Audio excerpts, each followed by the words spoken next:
안녕하세요. 인공지능 전문가 차석호 작가입니다. 차석호 작가의 인공지능 이야기. 이번 시간은 딥러닝의 약점에 대해서 이야기를 할 건데요.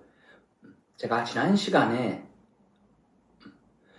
범용 인공지능, 즉 우리 인간처럼 생각하고 사고하고 행동하는 인공지능이 나오기 위해서는 딥 언더스탠딩이 필요하다. 그리고 딥 언더스탠딩은 딥러닝의 약점을 보완하는 것이다 라고 제가 얘기를 했는데요. 그럼 구체적으로 딥러닝의 약점이 뭘까요? 본격적인 이야기를 하기 전에 제가 네이버 클로바로 제가 묻고 답했던 걸 한번 제가 들려드릴게요. 스마트폰 두산백과에 의하면 스마트폰은 휴대전화의 인터넷 통신과 정보 검색 등 컴퓨터 지원 기능을 추가한 지능형 단말기로서 사용자가 원하는 애플리케이션을 설치할 수 있는 것이 특징입니다. 기능 면에서 휴대전화와 컴퓨터가 결합된 형태입니다.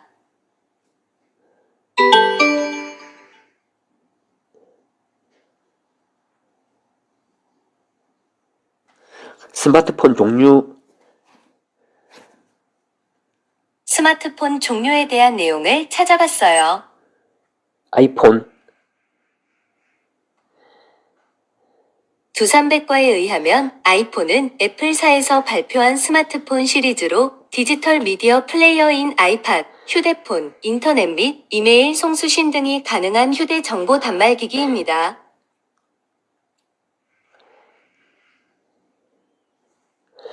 갤럭시, 오해하신 것 같아요. 제 이름은 클로바예요. 아이폰이 아닌 스마트폰, 스마트폰은 없으면 안 되는 필수품이죠.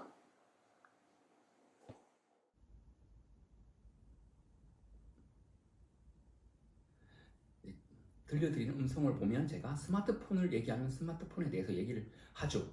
그리고 아이폰에 대해서 얘기를 하면 아이폰을 얘기를 해요. 그런데 갤럭시를 이야기하면 뭘 이야기할까요?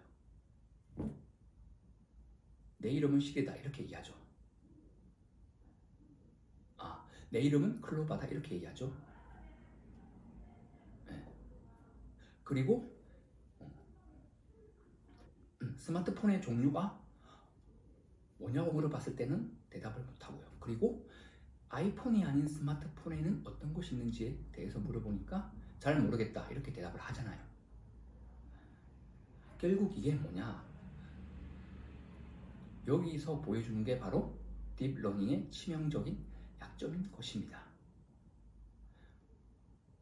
즉 딥러닝은 제가 네이버 클로바에서 들려줬던 것처럼 네이버 클로바는 두산백과를 참조하고 있어요. 여기에 없는 거는 아예 찾을 생각을 안 하죠. 다른 백과 사전에서. 이게 바로 딥러닝의 약점이에요. 왜? 여기 있는 거 안에서만 찾으라고 그러지 밖에서 어디서 찾지는 못해요. 우리가 두산백과에 안 나오면 뭐 다른 백과 사전을 찾아보든지 뭐 어디서 찾아보잖아요. 우리가. 저도 마찬가지고요. 뭐 물어볼 때 내가 정말 어떤 거는 모른다고 얘기할 때도 있고 모르지만 한번 찾아줄 때도 있잖아요. 다른 사람들한테 물어가지고. 바로 이게 딥 언더스탠딩이에요. 즉 비록 내가 이거에 대한 지식이 없지만 다른 데서 찾아주는 거, 이게 딥 언더스탠딩이에요. 그런데 지금의 딥러닝은 이런 걸 못하죠. 즉 틀 안에서만 하지 틀 밖으로 나가는 것은 못해요. 이게 뭐랑 비슷하죠? 폰 노이만 컴퓨터랑 비슷하잖아요. 우리가 인공지능이 제대로 구현되기 위해서는 폰 노이만 컴퓨터의 틀을 벗어나야 된다고 했는데 아직 벗어나지 못하고 있잖아요. 이게 어찌 보면 똑같은 거예요.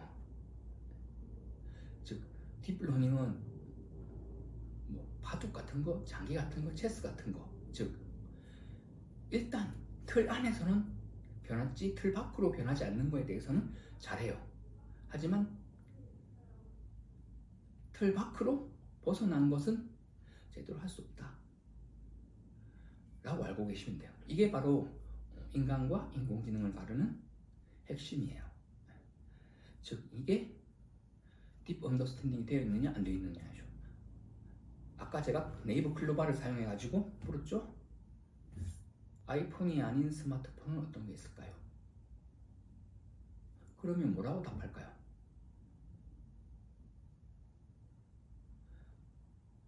뭐 갤럭시도 있고 샤오미도 있고 이렇게 답하잖아요. 하지만 네이버 클로바는 자기 데이터베이스에는 없어요. 없으니까 그냥 모르겠다 얘기하지 하는 거지, 뭐 인간처럼 그렇게 찾아주는 건 아니에요.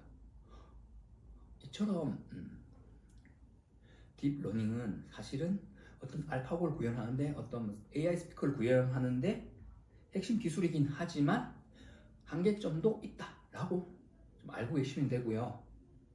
이 한계점 때문에 아직은 인간을 뛰어넘지 못한다 이렇게 알고 계시면 되겠습니다. 즉 한계점을 뛰어넘으려면 뭐가 필요하다?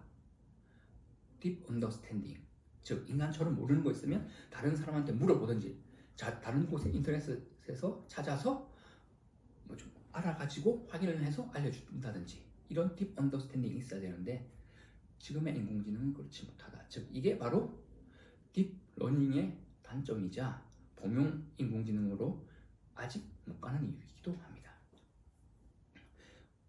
이번 시간은 딥러닝의 약점 그리고 딥 언더스탠딩에 대해서 이야기를 해봤는데요.